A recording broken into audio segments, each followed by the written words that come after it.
فرش التراب يضمني.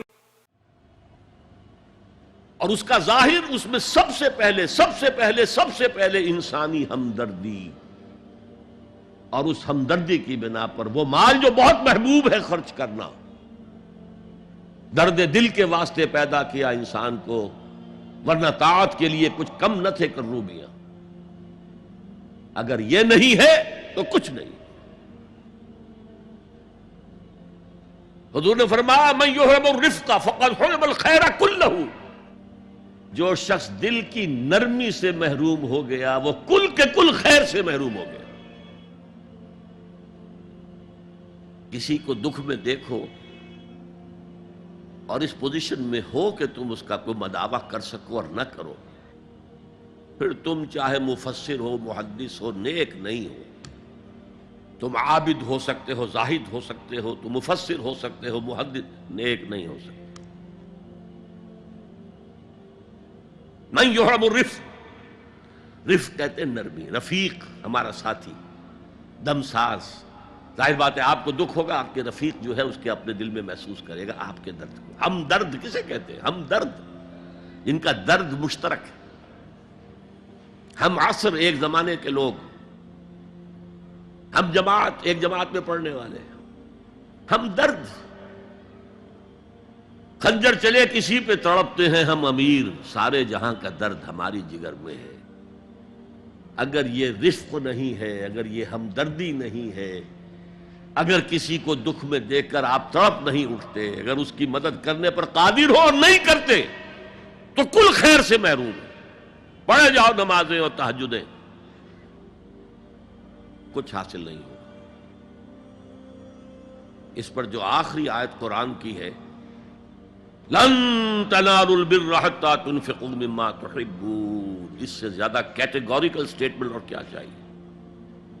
لن کے ساتھ جو نفی ہوتی ہے فعل مضارع میں، انتہائی مؤکد، ہرگز نہیں پہنچ سکتے نیکی کے مقام کو جب تک کہ خرچ نہ کرو ان میں سے جو چیزیں تمہیں پسند ہیں. قمیض پھٹ گئی ہے، بوسیدہ دے دو کسی کو، یہ نہیں ہے خیرات و صدقات، بلکہ جو تمہیں محبوب ہو. لن تنالوا البر، بر کے مقام تک نہیں پہنچ سکتے. پھر میں کہہ رہا ہوں عابد ہو سکتے ہو، زاہد ہو سکتے ہو، علم کا معاملہ ہے، محدث ہو سکتے ہو، مفسر ہو سکتے ہو، فقیہ ہو سکتے ہو، مفتی ہو سکتے ہو، سب کچھ ہو سکتے ہو. قرآن مجید کی روح سے نیک نہیں کہلا سکتے. وَآتَ الْمَالَ عَلَى حُبِّهِ، اب اس میں جو ترتیب میں نے کہا تھا، الْأَقْرَبُ فَالْأَقْرَبُ، الْأَقْرَبُ فَالْأَقْرَبُ، سب سے پہلے ذوی القربہ. اور اس میں اکثر و بیشتر ہم سے کوتاہی ہوتی ہے. دور دراز کے لوگوں کے ساتھ نیکی ہو رہی ہے، سگے بھائی کی بیوہ اور یتیم بچے جو ہیں وہ محروم ہیں. انہوں نے اس وقت یہ کر دیا تھا، یہ کر دیا تھا. ظاہر بات ہے کہ رشتہ داروں سے تو شکایتیں ہوتی ہیں، یہ تو ہمیشہ ہمارے مخالف رہے ہیں جی، ان کی ہم کیسے مدد کریں. اگر تو اللہ کے لیے دینا ہے تو پہلا حق ان کا ہے. من احب للہ وابغض للہ واعطى للہ ومنع للہ، اللہ کے لیے دیا ہے اگر تو اپنے اس نفس کے جو انتقام کا جذبہ ہے اس کو کچلو، اور جس کا سب سے پہلا حق ہے اس کو پہنچاؤ. حق بحقدار رسید، ذوی القربى والیتامى، جو بے سہارا رہ گئے، باپ کا سایہ نہ رہا. والمساکین، مساکین کسے کہتے ہیں؟ مسکنت کہتے ہیں کم ہمتی. آپ کو معلوم ہے آج کل ایک مرض کہلاتا ہے نیورستھینیا. آدمی دیکھنے میں ہٹا کٹا ہے، صحت مند ہے، لیکن اندر سے اس کی کوئی ہمت ایسے جواب دے گئی ہے کچھ کر ہی نہیں سکتا. وہ ہے مسکین. اسی لیے جو فرمایا گیا یہودیوں کے لیے ضربت علیہم الذلۃ والمسکنہ، ذلت کے معنی بھی کمزوری اور مسکنت کم ہمتی، ہمت ختم ہو گئی. تو جو اپنے پاؤں پر نہیں کھڑا رہ سکتا اس وجہ سے کہ اس میں وہ ہمت کم ہو گئی ہے، وہ بھی مستحق ہے. وابن السبیل، اور مسافر، پرانے زمانے میں آپ کو معلوم ہے نہ سرائیں تھیں، نہ کچھ اور تھا، نہ ہوٹل تھے. پھر اگر کہیں راستے میں چوری ہو گئی، ڈاکہ پڑ گیا، تو آدمی جو ہے گھر میں خود ہے، کفیل ہے، اچھا ہے. اس وقت کی حالت ایسی ہو گئی.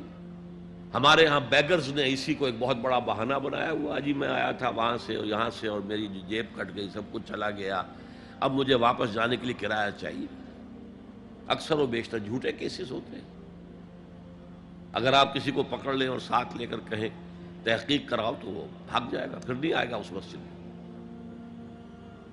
لیکن یہ کہ ابن السبیل یہ بھی ایک کھاتا ہے.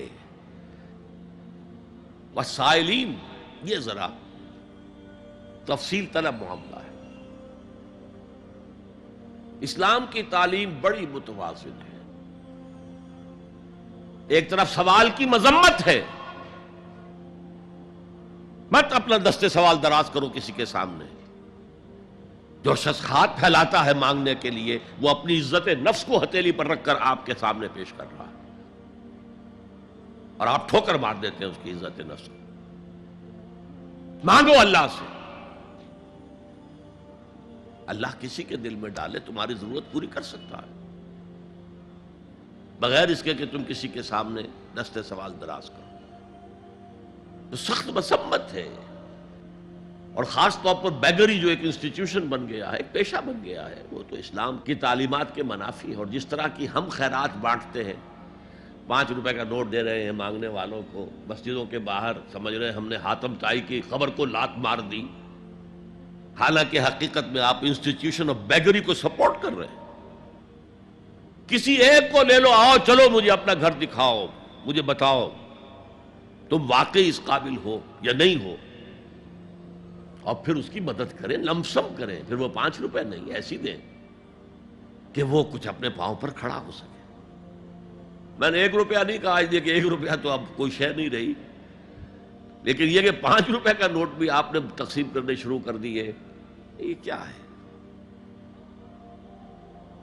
والسائلین وفی الرقاب. لیکن دوسری طرف سائل کو جھڑکنا نہیں ہے.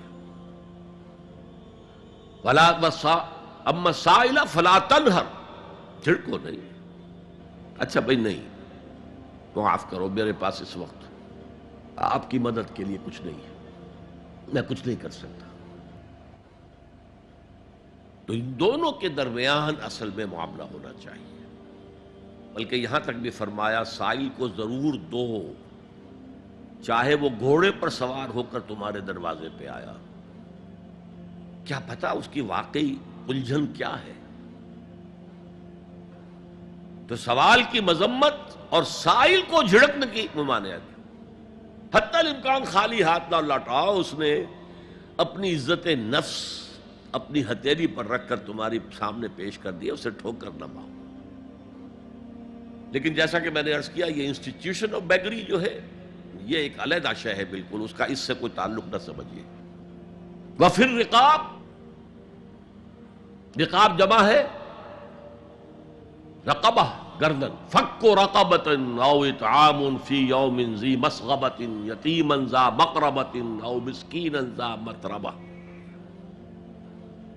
فک رقبۃ، کسی کی گردن چھڑا دینا. اس وقت سب سے بڑی ایپلیکیشن اس کی تھی غلاموں کو، کنیزوں کو اپنے پیسے سے خرید کر آزاد کر دینا. بہت بڑی نیکی، بہت بڑی نیکی.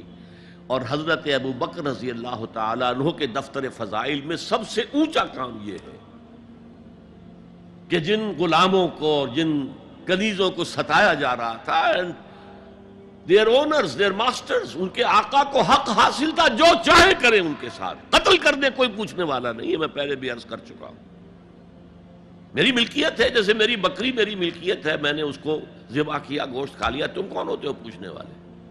میرا غلام تھا، میں نے قتل کر دیا، تم کون ہو پوچھنے والے؟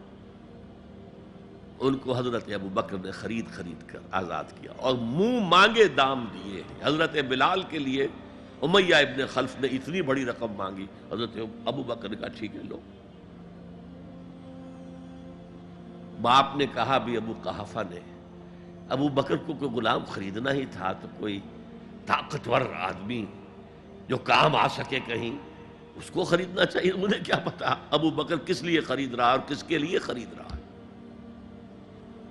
آج کے دور میں اس کی اپلیکیشن ہوگی، کوئی شخص جو ہے اگر قرض میں اس طرح جکڑا جائے کہ لاکھ ہاتھ پاؤں مارے نکل نہیں سکتا، اس کو کوئی لمپ سم مدد دے کر اس قابل کیا جائے کہ وہ پھر اپنے پاؤں پر کھڑا ہو جائے. یہ نہیں کہ اسے آپ ہر مہینے کچھ رقم دیتے رہے مینٹیننس کے لیے، نہیں، اس سے تو وہ اسی پوزیشن میں رہے گا. یہ بعض مائنورٹی کمیونٹیز کے اندر یہ معاملہ موجود ہے. کوئی بھائی اگر گر گیا ہے کاروبار میں تو اس کی پھر ایسی مدد کی جائے کہ وہ پھر آپ کی صف میں آ کر کھڑا ہو جائے، respectable members of your community, وہ اس شکل میں پہنچ جائے. یہ بھی فک و رقبۃ اس کی ذیل میں آج کل آئے گا.